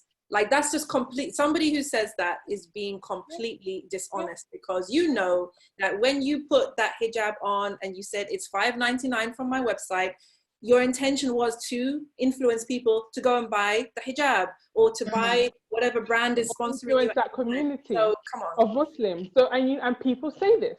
People say that, yes, I have, 100,000 fans or 1 million fans and whatnot, but I'm not an authority. So if I do something, I'm not telling people to follow me. And so they try and resolve themselves of responsibility. And I think that Islam is beautiful and is such a balanced way of life.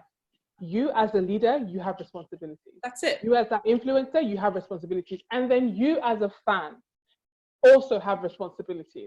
Bring it. And you cannot, the same way, even when it comes to scholars, your excuses, if you're not able, for instance, the old lady who is in the village and, that alim is the only one who she has access to. But look at the world that we're in now. You don't have any excuse to say that you don't know what's right and what's wrong.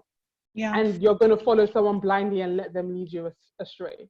So Can even I just jump in quickly? Yes, as fans, it's very important for us to. It is. And I think it comes down to just also your core principles and your core values as a person. Although I personally had a social media following, I never shared my face. I never shared me overly exposed. And that's just my core principles. So then when I started studying Islam, I realized that this is something that's come to make me even better than what my core values were. And it begins with renewing your intention. My example, like, I gave up a very successful career purely because I thought when I put on the hijab, no one was going to accept me. Okay. But I thought to myself, do you know what? I'm doing this for the sake of Allah, okay? And whatever comes. Whatever wasn't written for me. And now it's like I have a multi-million-pound business, alhamdulillah, and I kept my hijab on. So when I do have those moments where I think, maybe I'm going to take it off, it's the guilt inside of me that thinks Allah's blessed me with so much. Why can't I just do this one thing for him, so we can go back and forth about the fashion industry and stuff like that, but I've met a lot of fashion industry clients of ours, both in the Muslim world and non-Muslim world, and it always just comes down to their core values and their core principles. On that note, sis, I think that when it comes to the intention, we have to be honest with ourselves. That in this age of Instagram, I'm not even going to say social media, Instagram in particular, it's the likes, it's the following, it's the vanity, it's the quest for fame. That is driving so many people. That is driving so many people. The numbers, the people that are trying to, do wholesome clothing, they're not getting, 10,000, 20,000, 50,000 followers. It's those people that are doing Kim Kardashian hijab. And so those are the things that are driving people. And then the younger sisters coming up, so many younger sisters coming up. And this, I hope that we get a chance to talk about this. This genuinely bothers me as to, if you do a poll of our young sisters, what is your ideal business or career? Everyone will say fashion designer, model. That's scary to me. And that's also one thing that made me shift. And I said that if I cannot be a Inaya or Modernista, I'm shifting out of this space. What value are you actually bringing? You see so many people who want to be fashion designers, they're not going to go to fashion school. Are you going to go to fashion school for 3 years and invest in that? You're just going to pick up a sewing machine and say, yeah, boom, I'm a fashion designer. it's like an easy way out for people. And for me, that's so scary for me. And whenever I hear the hadith of how, you know, how Shaitan gets the believers, like Shaitan has all his tactics. So he's not going to use something that is haram to catch you. He's going to use something that's halal and then put all this stuff around it that's going to lead you astray. So it's so important. Sisters that are listening to this, if you don't take anything away from this, if you only take that, let me go back and reassess my intentions. If that's the only thing that you take away, and you're constantly asking yourself, what is the essence of what I'm doing? What is my intention behind it? Is it in alignment with the purpose of my creation and striving to please Allah and attain the hereafter? If you keep asking yourself these questions and you're honest with yourselves, it's not rocket science. And it's at the core as well of seeking knowledge. Like if you are a business person who is a Muslim, it's wajib for you to seek knowledge. Do you understand what the fiqh of transaction is? What does the Quran and Sunnah say? You know, it's all well and good having these hijabi businesses and fashion and whatever other industry, but what is the core of what you believe, you know? I think sisters, if you don't mind, I wanted to bring up two topics here, which I think are really important in discussing this.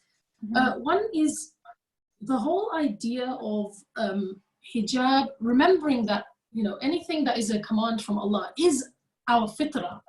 You know, sometimes when we talk about hijab, we talk about it as if it's like this yoke around our necks, right? Like this very painful, difficult thing. But actually, it's because women all over the world are constantly being manipulated, bombarded with images. You know, there's this book, I think it's called The Beauty Myth, how images are of, I've forgotten the name of the book, but it's basically how imagery is used against women.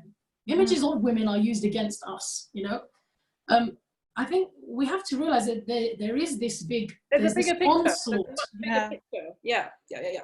There's this onslaught against us, against women all over the world, right?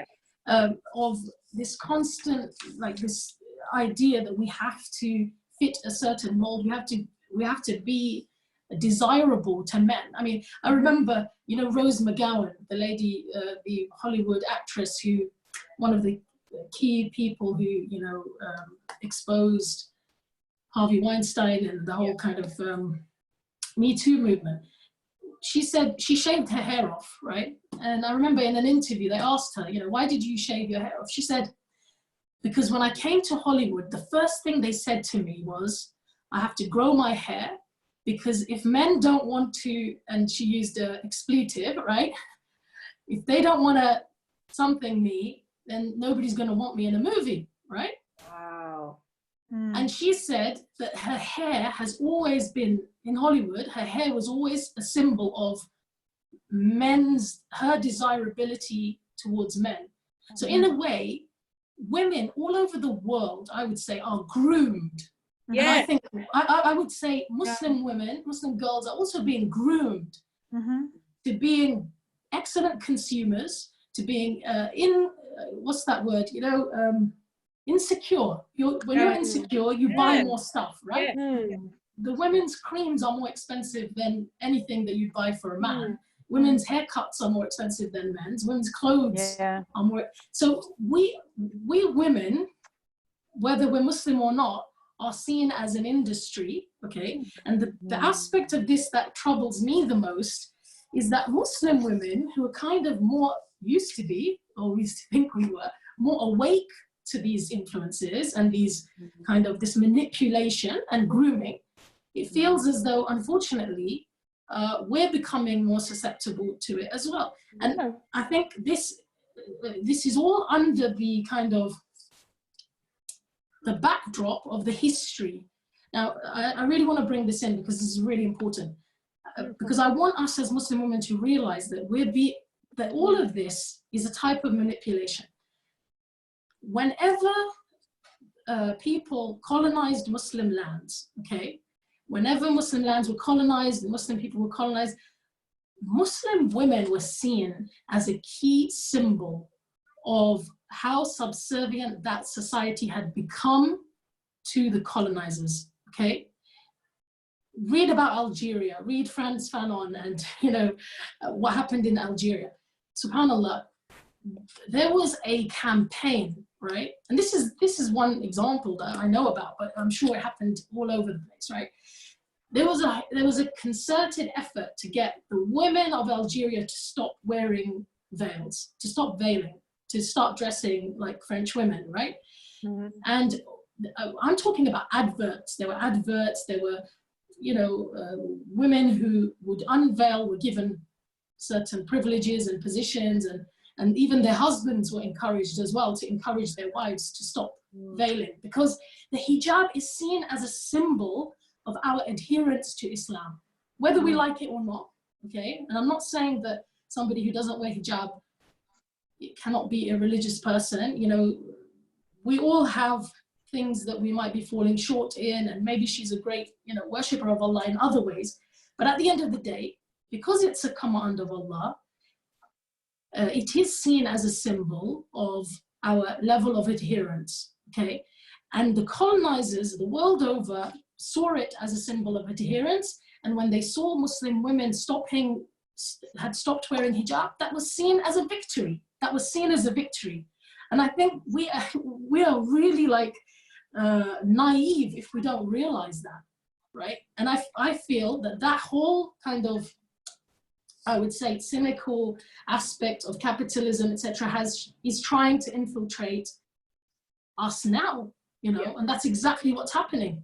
Because this whole narrative that some of the influencers who stopped wearing hijab and their followers, etc., this whole narrative of this is my truth, right, is basically I want to follow my desires, right, and I am worshipping myself now. I'm not saying that they're saying that, but that's what that narrative means. When you say that I should be able to do whatever I want, that is individualism on a plate, you know, rather than saying that, you know, subhanAllah, I understand that, you know, people are on a journey, we all no, you know what, sis, I really feel like you don't need to give a disclaimer. I think okay. You know exactly what you're talking about. But Lauren wants to jump in here.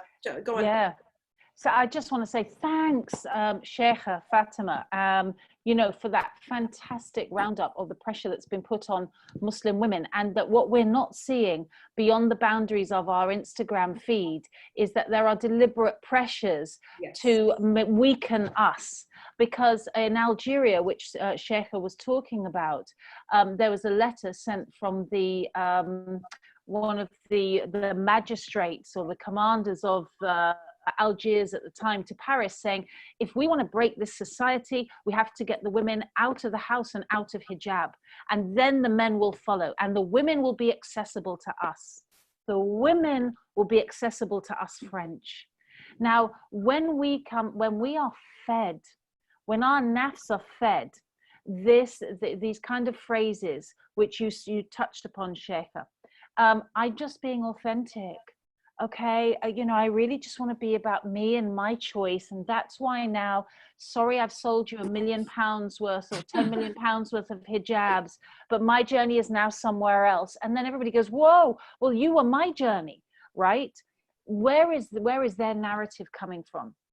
It's coming from capitalism, it's coming from branding, and it's coming from a society that does not want strongly independent women. And when we wear hijab, and this goes back to what Sister Imani was saying, we wear it as it's an act of resistance. And what are we resisting? Not the good things in whatever society we live in, not integration, not being a part, because we're mothers at the school gates, we're on school boards, we're nurses and doctors and legal teams, right? But we are resisting an unethical drip of our self-esteem, privacy, and our deen. Subhanallah, subhanallah. Yes, Hakeemah, jump in. So I wanted to jump in because what Sister Fatima was mentioning, I think is very on point. And I mentioned it about a week ago when I did a live and we were talking about white supremacy in modest fashion. Yes. And what we talked about there was the fact that modest fashion as an industry, you know, starting back maybe around, we'll say 2010 as an average, it's relatively new, a new niche in fashion, but it's not new to us, of course, but a new niche in fashion as it relates to like commercializing the process, right? And mainstreaming as well. Yeah, and so what I talked about was the fact that we brought those values or those biases in that live where I talked about racial disparities, we brought those into this new space, and then we became shocked that they exist here. So when we see, when I was analyzing the numbers of who's the top bloggers, who's represented the most, you know, when some mainstream magazine looks for those top girls, they see white skin when they're looking for top girls, because the top girls look like the top women in society. It's reflected. Yeah. So even though this was a new space where we could have brought Islamic values, anti-racist values, anti-capitalistic values, all of those types of sisterhood. Remember when the sisterhood was there at the beginning and now how it's depleted? Those types of things have depleted over time because we're just showing the values that were there from the very beginning. So when I mentioned that it's a microcosm, it's just a reflection of the broader society. And as Muslims, one of the things that we are supposed to value is to be strange, is to look different, right? And the hijab is one of the things that make us distinguished. And I think one of the problems with normalizing hijab is the fact that we no longer want to claim this as like something that is different about us and also great about us. It's like it's different and bad. We want to make it look the same as everybody else. And I think that and it's really sad that some of these dynamics in social media and particularly Instagram, it has taken away sisters who, as Zahra explained, don't want to have their space infiltrated with things like sexualizing hijab and things like that, and so they just decide to just leave, and that's fine, because that's your self-care, right? You want to stand on the Day of Judgment being completely sure that what you did in your life is something that Allah might have mercy on you for. But also one of the things that I have been always thinking about as I've been in this for about 10 years is that if we all move away from this space due to things that we don't agree with it, such as sexualizing the hijab or racial disparities and things like that, unfair behavior, lack of sisterhood, you know, savagery in terms of business practices, then who will be left? The space will look like the people we ran away from. So, one of the reasons why I stay is because I try to keep my lane. I try my best to keep my lane, because I think it's important that when those young people come to Instagram, because they'll go to TikTok and they'll go to Instagram, and there'll be another app in the future and they'll go there. And there'll be that social media dynamic there. And if the only ones that are left there are the ones who do the behavior that we wouldn't agree with, then who would be their example? Yeah. You know, it would be left to influencers who don't claim responsibility, right? There would be no influencers left who actually feel a sense of responsibility. And so someone like me, inshallah, may Allah keep me on the straight path, I wouldn't go to my Instagram, rip off my hijab, and then say this is my own thing. I'm not influencing anybody towards this. I think that that's very problematic. But one more thing I wanted to mention is that one of the reasons why we get very worked up about hijab when we do see like the Kim Kardashian hijab that Sister Lauren mentioned, we get worked up about it because I believe it seems like an insult to like the integrity of our religion. We know how sacred these things are. We know that, you know, there's certain boundaries that maybe as individuals we wouldn't cross those boundaries, or we perceive boundaries at a certain place where other people don't perceive those values or those boundaries. And so the integrity of what we think Islam should look like is kind of compromised when you see that. And it might come off as, you know, just hurtful to yourself, but it also might come off as judgment. Because when I remember when you mentioned the fact that, you know, when you see improper hijab, then you might align that with Kim Kardashian type of hijab, but also sometimes it is a journey towards a better look, a more covered hijab as well. Because I know I have a friend who she didn't wear hijab. She's been Muslim, didn't wear hijab for most of her adult years. And when the turban style came out, she figured this is her step in to wearing hijab. So, but when you just see, when you see that one woman walking down the street and she's wearing a turban and maybe some of her hair is out and her neck is out, and you think of her as, she's one of the people that is like ruining this image of hijab for us, you don't know what her personal life is like, because you only saw her in a snapshot. Go ahead. You know, I just wanted to jump in there and just say, you know, I was speaking about this. Thank you so much for that, Hakeemah. It's, you know, so important for us to get, you know, those perspectives. And again, you know, maybe we should all leave social media for our own mental health, right? But like you said, if we did, you know, then there would be only those ones left, right? And I think the whole idea of hijab, I think the biggest issue is that it's an outward thing that is supposed to mirror an inward state, right? That is not always the case, as we know. There are people with pure hearts who, for whatever reason, don't wear hijab. There are people who wear hijab who have many sicknesses and diseases within. Maybe we are amongst them. May Allah forgive us and make us better. Ameen. But again, when you're doing something outwardly, there's always the issue of intention. There is always the issue of judgment. There is always the issue of the image that you are portraying. And it seems to me that, I mean, for me, I don't think, we know what hijab is. We know what the deen is. We know what Allah subhanahu wa ta'ala wants from us, and we know the sunnah of the Prophet sallallahu alaihi wasallam. So as far as I'm concerned, nobody can change that for us, because we know and we have our sources, we have our texts still in place, mashallah. No matter what Instagram says, we can always go back to the truth, and we can always go back to the source and go back to the knowledge and know exactly, are we doing things the way Allah subhanahu wa ta'ala wants, or are we on our desires? And before I hand over, inshallah, and we open up for Q&A, now I can't remember who mentioned the issue of my truth. I think it was Sister Fatima and Sister Lauren. And I think, you know, we definitely need to be careful in our journey to finding our path and our authentic selves, which most of us are on, right?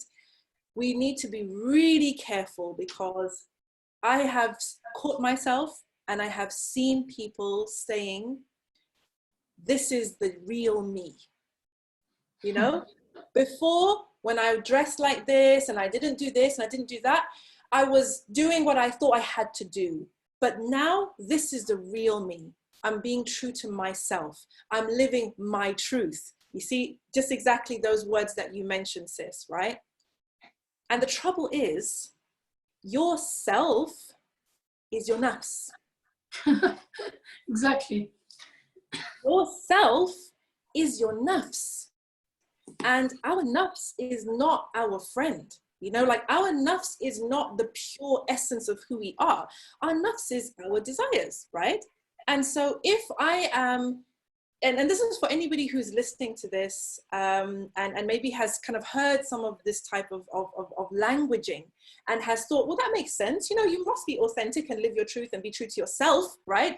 But the issue is if my true self is something that Allah subhanahu wa ta'ala is not pleased with, am I okay with that? Like, am I cool with, well, at the end of the day, this is me. Like, do you know what I'm saying? Like, yeah, you know what? I like a drink.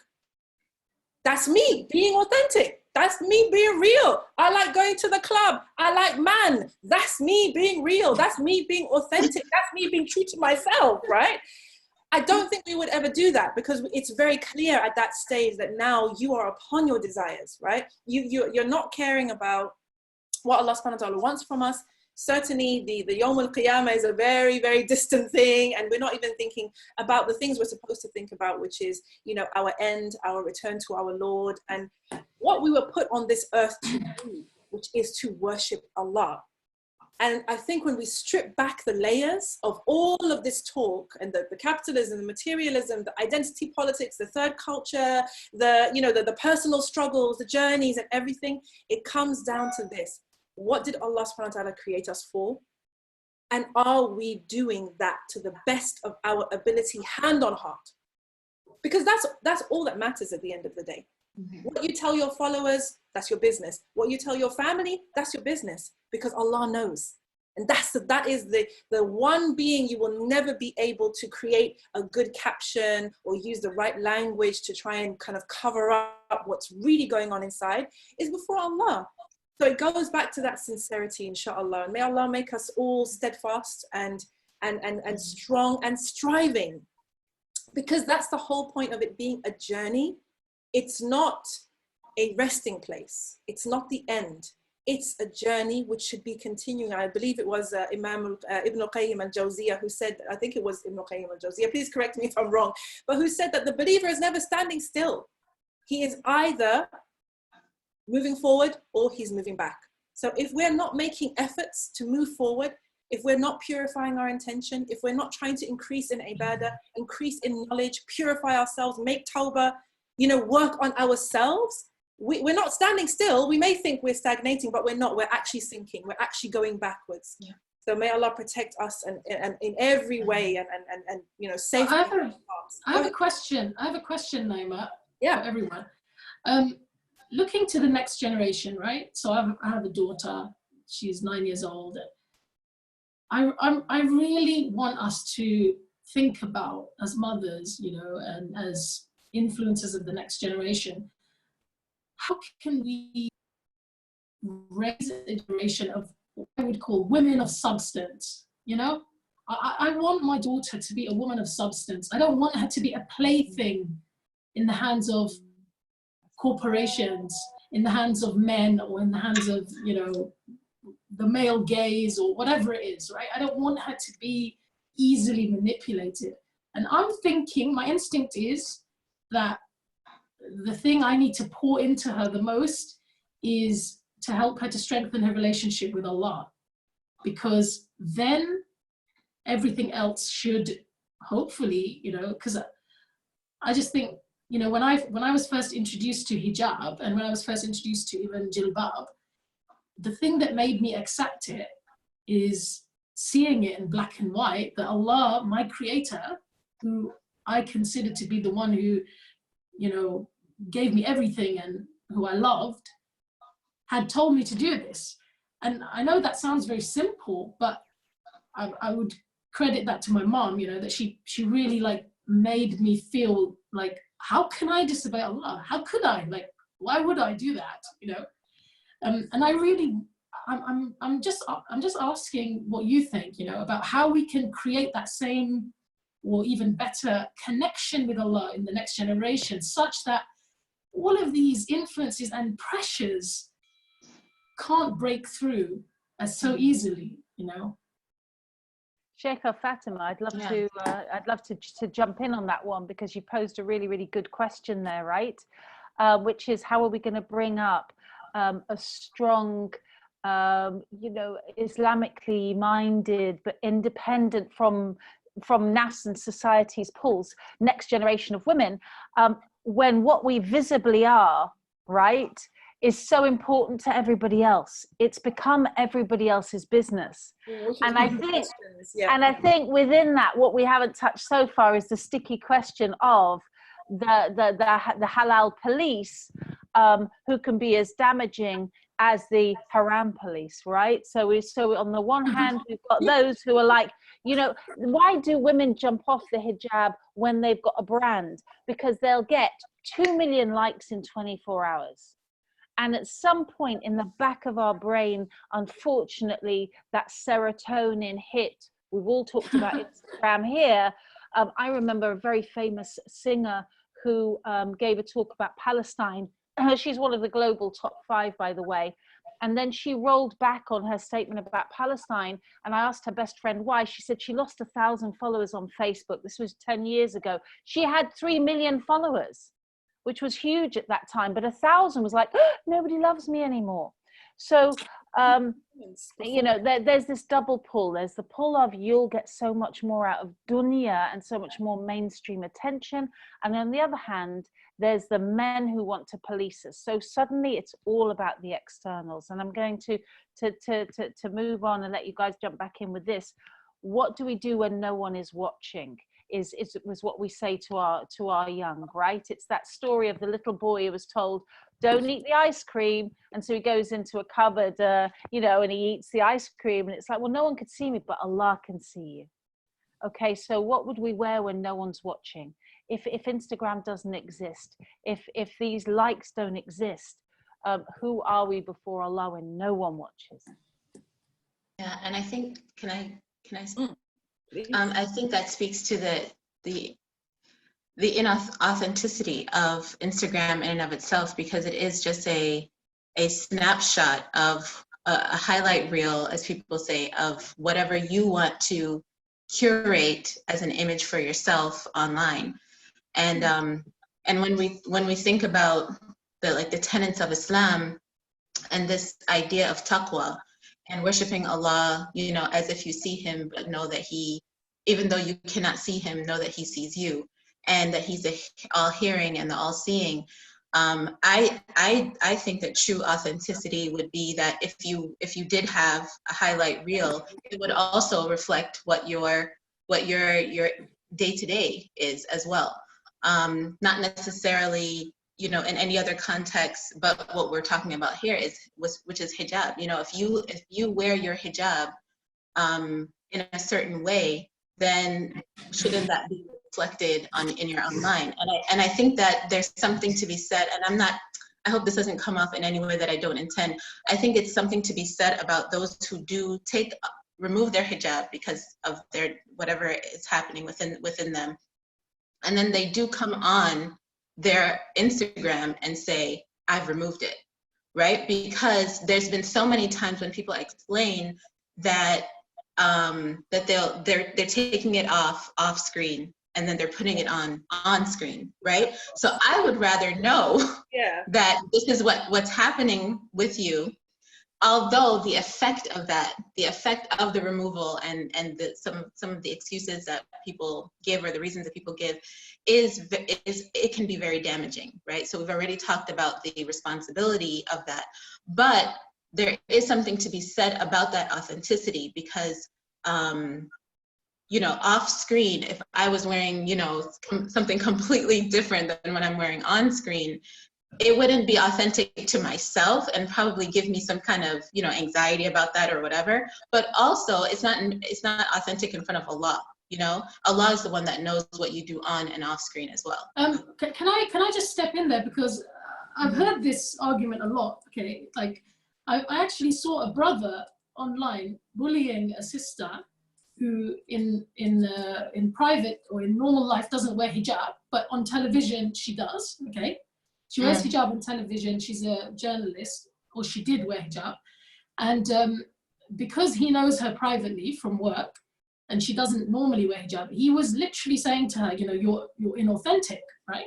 He was considering her inauthentic, but let me tell you something, that this is something that some of the shuyukh have said to us. It's better that a person has the shame, that has the basic sense of shame to not sin in public, than to feel that, let me just let it all hang out, you know, in public. That concept is not Islamic, right? So I don't wear niqab, for example, right? I don't wear niqab on the streets, okay? But my husband would like me to wear niqab when I'm, you know, on social media and when I'm in public spaces, okay? In certain public spaces. And so I do. Now, I don't feel inauthentic about that, no, because I guess the niqab is a different thing, you know, especially if you don't consider it to be obligatory. But the same thing with hijab, even if a sister wears it part-time, right? Or she has the decency to wear it in certain settings and not in other. I don't think we don't want to perpetuate this narrative that it's somehow being better or more authentic to remove it or to tell everyone that you've removed it. That's not true. Even if she's a part-time hijabi, right? Allow her to be a part-time hijabi. It's okay. It means that the person has a sense of decorum and a certain sense of shame, right? Just as I would not tell you the sin that I committed in private the other day, right? I'm not going to tell you that. That doesn't mean I'm being inauthentic. You know, I'm supposed to hide my sins. In the same way, I want us to change that narrative, because I've heard that a lot. I've heard people say that a lot, you know, to sisters who don't necessarily wear hijab all the time. They say to them, and they kind of almost like bully them into shaming them. They're shaming them. Shame them into stopping. I mean, subhanAllah, what's better, that she wears it sometimes, or that she lets go of it completely, you know? And that sister, who's a journalist, she actually gave it up completely eventually, you know? At least she used to wear it on the telly, you know? But well, I think the difference here is that from what I'm hearing of how people explain the reason why they remove their hijab, when they do give explanations, it's that, you know, that shame is no longer there, right? And it's not coming from a place of, this is a commandment from Allah, I want to do this because it is going to be recorded as some of my good deeds. It's not coming from that place, right? I'm not saying that. So if there was still shame there, then I think it wouldn't have come off. Do you see what I'm saying? So the same as you, where I used to wear a niqab sometimes, right? It was a sometimes kind of thing, just like for a lot of people, niqab is sometimes kind of thing. And when it started to feel as if I'm not wearing this, even on those occasions, for the right reason, then and if I'm wearing it to please the creation as opposed to the creator, then I'd rather not do it until I get to the point when I can do it for the right reasons. And that's why I think the authenticity is, it's not that, oh, I no longer have the shame to wear it part-time, and so I'm gonna show my lack of shame. It's just, I think the intention where it's rooted in, this is a part of my Islam, is no longer there. And so that's where I mean to say that I'd rather know that that's what that's their part, that's where they are in their life, than to not know, if it comes from that. Can I jump in? I'm just going to make one quick off the back of both Sheikha Fatima and Hakeemah. I get where you're coming from, Hakeemah, and I agreed with you in that, Sheikha, it's the boastfulness of the matching of the external with the private, yeah? So it's not like I've taken off the hijab now, and I'm sorry about that. It's painful for me. It's, I'm liberated, guys, join me. Join me on this new journey of freedom. Come with me. I feel so great. Watch me snowboarding and watch me surfing. And here I am with all my makeup and my plunging necklines. It's the taking people with you. Do you see what I'm saying?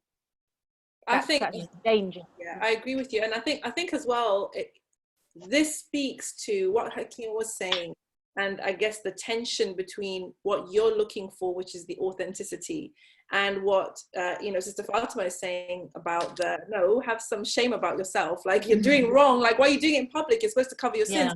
It is the whole thing of Instagram purports to be an authentic platform. It purports to be a place of authenticity, but it is not a place of authenticity. It is a curated feed, it is a curated narrative.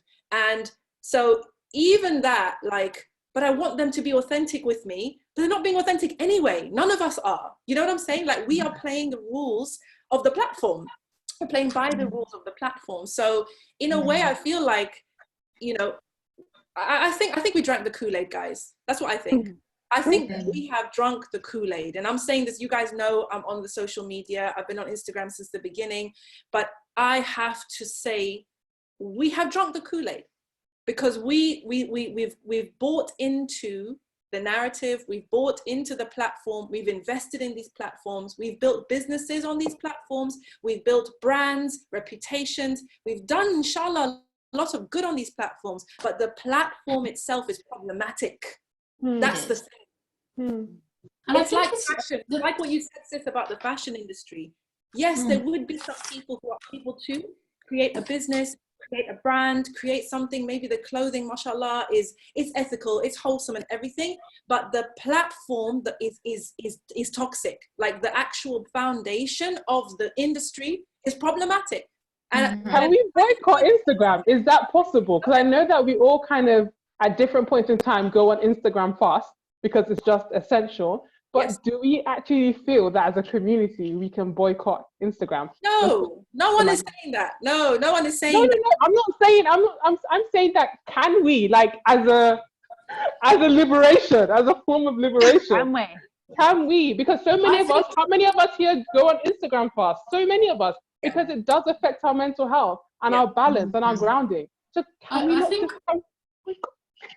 I think one aspect of this, whenever any of us are using any platform or any, like, just as sister, I believe the Greek sister, I've forgotten her name, sorry. She said, you know, like when you're venturing into a space like Instagram or anywhere, and there are doubtful matters, I think this is where it's really important for us to stay connected with our scholars of Islam, you know? And that's because it isn't black and white. You know, there are gray areas. I've got brothers who encourage me to go on Instagram because they say, you know, we need the sisters to have these voices as well, right? They need to hear from you. They need to hear, see role models, whatever, etc. Right? But I feel that it's really important that anytime we're about to venture into a new space or do something a little bit gray area, I would say, it's important for us to stay grounded and stay connected with our scholars. And one thing that I really wanted to mention is that I would love for, you know, this natural desire that we have as women to be admired, to be beautiful, to dress up, to be sexy, all of those types of things, okay? I would love for us to somehow reclaim that in the private space again, you know? I don't really know how to express it, but I think what I'm getting at is, you know, there used to be, and there is supposed to be, a separation between the public and the private, right? And it's because those lines have suddenly become so blurred, and people want both in the same space, right? That it's as if we're not getting the joy out of either of them, you know? Oh, sis, you know what? Can I just jump in there? Because I just want to say the camera phone has impacted on private Muslim women's spaces in a way, because there was a time when women could come together, it could be a really large gathering, and people could take off their hijab and it was no big deal, right? Then in the late 90s, that really shifted because people started taking pictures, started filming things, and then when, of course, you have social media, people want to go on live, they want to, you know, go on live with their friends. So even within like private women's spaces, they're not really safe spaces for us anymore, in the sense that if you do not want to be seen on social media without your hijab, you need to think twice before taking your hijab off in a public space, because everyone's got their phones out.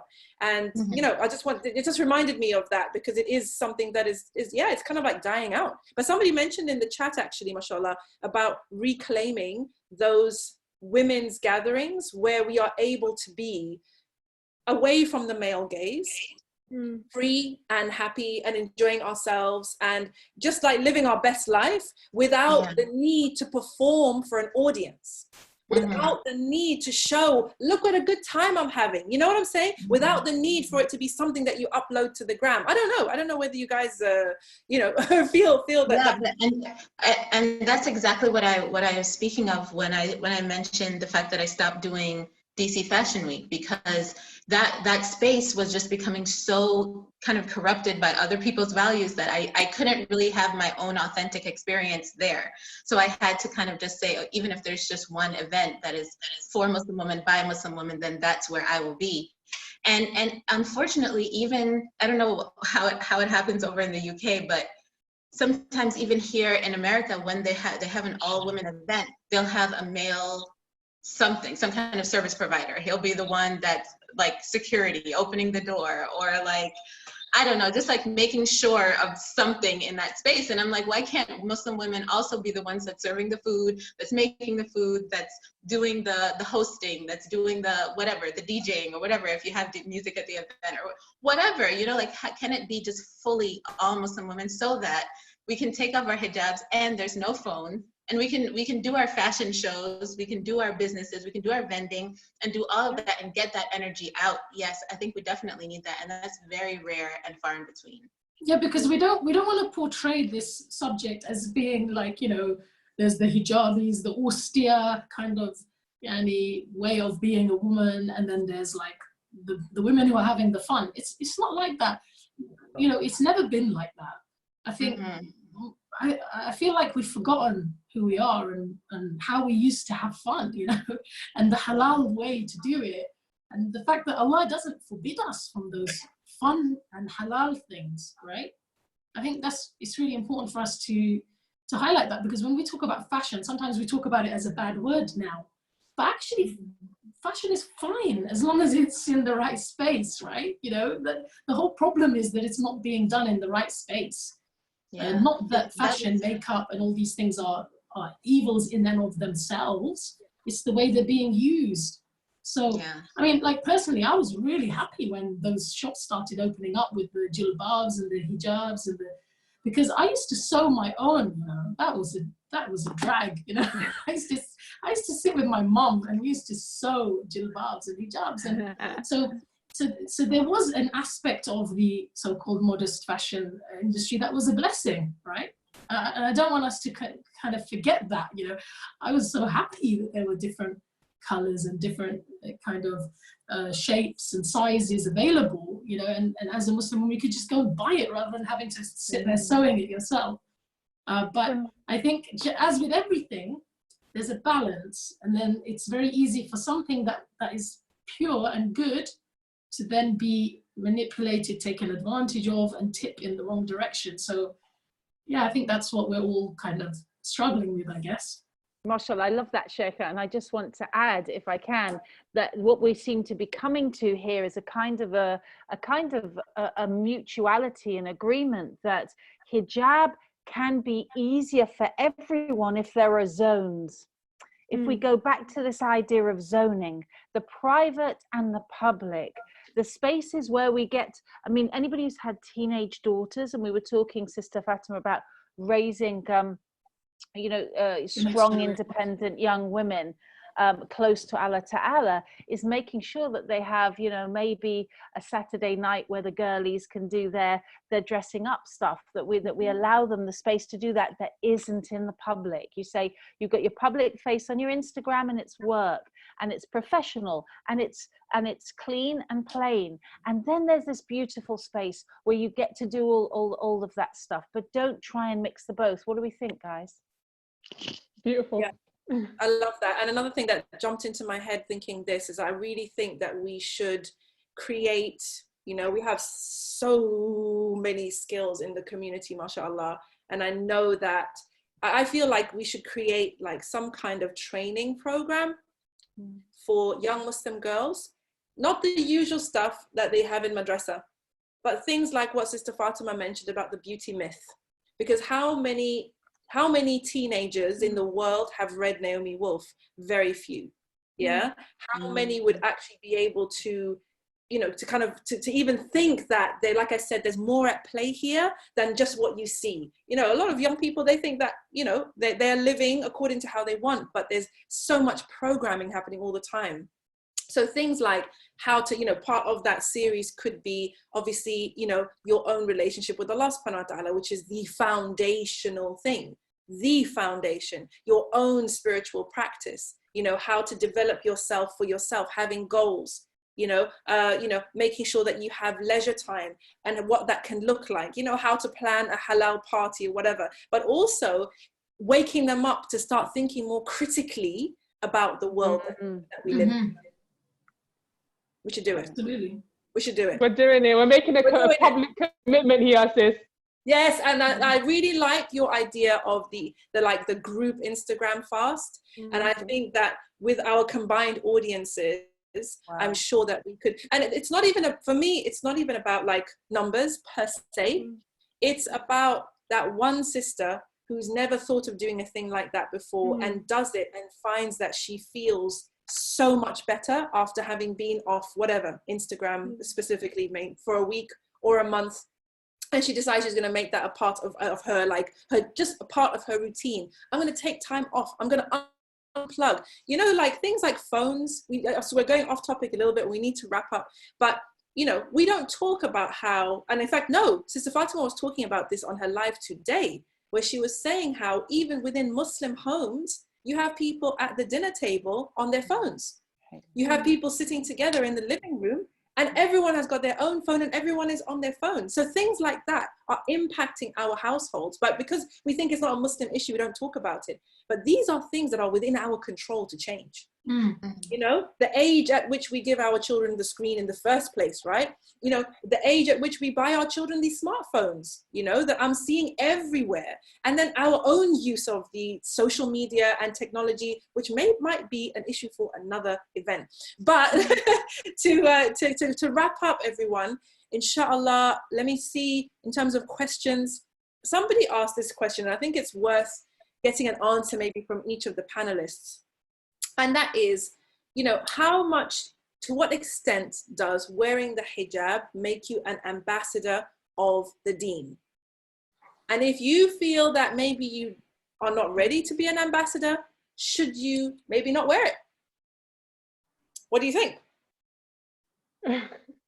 So I wrote down here, because one of your questions from like the prompts was, what does the basically, what does the hijab mean to us? And I wrote here to wear our hijabs with pride and let it be a badge of honor and a reminder of our commitment to worshiping and obeying Allah and attaining Jannah through His mercy. So wearing that hijab, dear sister, it does make you an ambassador of Islam. I think that 100%. And in terms of not doing it, I think that it's one of those ones where people don't want that responsibility. Yeah, and people don't want to, but I think that is what it comes back to. What I think it was Sister Fatima that spoke about the fitra, whereby when you will reach a point in your journey where that tug is there, and it would eat you up. It's like when you come to trying to make salah a habit. Before, maybe when you were younger, you could miss salah and you won't even blink. But it will get to a point in your life where you would lay in your bed, to go to sleep, and you're like, I haven't prayed Isha. And you won't be able to sleep until you get up and pray. So I think that it's one of those ones that it would get to a point where everything in your world would tell you that you need to be wearing this hijab. So it's not even a choice anymore. And I think that as women, we need to reclaim our hijab as a badge of honor. And I really love, like, for me, it was mind-blowing what Sister Fatima and Sister Laura shared on, like, Algeria and the manipulation and the intentional trying to break the Muslim woman's, like, resolve. And wallahi, that to me, I'm going to go back and do a lot of research about it and that psychology. But I think that it's so revealing, and it just shows us how much power we have with this hijab. Yes. Even though the oppressors try to make it seem as though the hijab is making us powerless, but it's because they know how much power is behind it, that solidarity across the globe. You see a sister in hijab and it's like global. All of a sudden they're one. They were all fragmented before, but because of this hijab, because of this identity as a Muslim, they're now one and we can't break them. And so there's so much we need to unpack there. I think that, that part of the conversation we need to go deeper on that, subhanAllah, so that people see that there is also a psychological and political element to this thing, aside from the spiritual journey. 100%. And this is, I'm going to come to you next, Lauren, but that's why for me, it's kind of cringy that hijab has become cool. it's kind of cringy that there's a Nike version and a Versace version and a Gucci version. It's kind of cringy. On the one hand, I can see, like, yeah, that is pretty cool. But on the other hand, it's kind of like, ew, like, you shouldn't want to, like, why? This is not your thing. This is not your thing. Why? Like, I want to know, like, what's the real reason why you are all of a sudden, yes, you know, creating stuff for us? Because originally this was subversive. It was It's the Muslim pound. It is the Muslim pound. It's money. Somebody's worked out there's 1 billion Muslims, you know. Yes. That's a lot of money. That is a lot of money. It's true. It's true. They're like, we're not leaving that money. Bring the cash dollars. So yeah, we'll do hijab. If y'all want to wear a fashionable designer hijab, we got it for you. Like, just come, you know. Yeah, and one of the ways that we know that it's all just about the Muslim dollar, we say dollar, of course, Muslim dollar, the Muslim pound, is because oftentimes, even in the presentation of some of these more mainstream hijab versions, it's not really respecting anything, again, beyond just the garment itself. We've seen it before where there's no corporate responsibility in terms of getting advice on how do you actually put this on the model that's in the campaign. How do you put it on her so that it actually looks right on her? And then what is she supposed to be, again, as a stylist, this is some of the things I see, what is she supposed to be wearing with this thing that you're trying to sell? Is she supposed to be wearing this and then like some tight dress with like a slit up the leg, or you know, I've seen it even presented with a shirt, like a cut sleeve shirt. And the garment being sold is this hijab. But when you present it in that way, that shows that you have no context to that hijab. All you're worried about is, oh, Muslim women are going to buy this from me. And I think we have to really value the fact that Muslim women have been making hijabs, making abayas, making sports hijabs, making swimwear, making all of these things long before any of these corporations. And we have to put our money back into the Muslim community. And I feel like that's one of the reasons why I'm a stylist, or I chose this lane, is because I want to be able to bring the eyes of the consumer to the designers or to the boutique owners, and not necessarily be someone who just dresses up in any old thing. And that's what I stand on. You know, I'm working for H&M now. I'm working for Versace now. I'm working for Dolce & Gabbana now. No, I want to work for the Muslim woman who's been here doing this from a grassroots level. And I think we get very sidelined by Nike wearing it and Banana Republic and all. We get very sidelined from what was really the intention behind making this space in the first place. That's a huge point, actually, because the money that we spend with these, you know, let's be frank, non-Muslim capitalist corporations is money that's now not being spent with Muslim makers, Muslim creators, Muslim designers. Thank you so much, sis, for highlighting that. It's not something that... Naima, I was literally going to say that. Literally, what you said is so true. And, you know, again, one of the questions was, how do you feel about the hijab being mainstream? And I wrote down that it's actually really scary, because I asked myself, whose agenda and interest does that serve? So I just wanted to reiterate that as Muslims, our goal in life shouldn't be seeking mainstream validation. Because when those things come out, we're like, oh yeah, they see us now. They see us now. Oh my gosh, it's so true. Whose agenda are they actually serving? They're serving their own pockets. So those things, we should not see them as, oh, finally, yes, validation. And I wrote down that, you know, we just have to look across the pond at our neighboring faith group and see how the perils of pandering to mainstream acceptance and validation. They've just made a mockery of everything. So we need to be very careful when these things start to happen. Again, it's about that, like, you know, almost not like whose side are you on, but you need to be firmly grounded in who you are and your values, like the sister was saying, like your values, your principles. And we need to bring our children up with that. And, you know, again, we very often on Virtual Salon, something will come up and it needs to be addressed in something else. But, you know, us as Muslims, you know, Fatima's written a book, mashallah, on Khadija radiallahu anha. I believe you're working on a book on Aisha next, mashallah. But people do talk about the fact that our children are lacking role models, right? And the Muslim role models that are kind of put up there, who really get the likes and the follows, not people like us, Lauren, not you and I, not you, Sister Fatima, but people who have literally millions of fans, Halima Aden and people like that. They're part of a machine, right?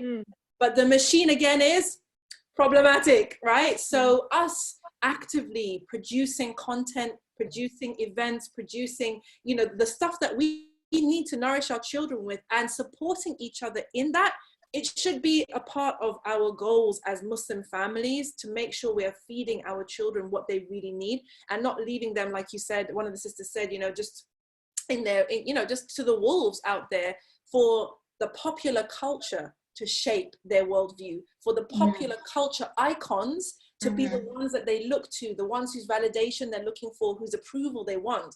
I think it's very, very dangerous. And I think, yeah, it's something that we need to be constantly tackling and talking about with our children. SubhanAllah. Okay, let's get to questions. I want to give a nice wrap up. I want to give a wrap up thought here, because what makes us feel strong? What is it like to be othered in the street? Okay, because this is what it comes down to. Okay, women our sisters taking off hijab for publicity, money, insecurity. We've covered a lot of these in this wonderful session, but there's one thing we haven't covered. How do other people who admire us feel about us? Because that exists too. And that is something that Shaitan will never let us hear. And I heard something incredible last year when I visited Albania. It was International Hijab Day. And of course, in Albania, they've suffered under a Soviet regime, which tore the guts out of this Muslim nation and told them that communism, that secularism is best, and they're just trying to find their way back. So I gave a talk on hijab, and at the end, two very, we could say the Kardashian style of young women came over, and I said, that's interesting. So you were, Assalamu alaikum, and they said, wa alaikum salam. I said, oh, you're Muslim? They said, well, we've just started being Muslim, and we're interested in hijab, and may God give it to us. And I thought, that's so sweet. And then one of the young women said to me, you don't know, do you? I said, don't know what? She said, oh, wow, you really don't know. You don't know about the hijabi superpower.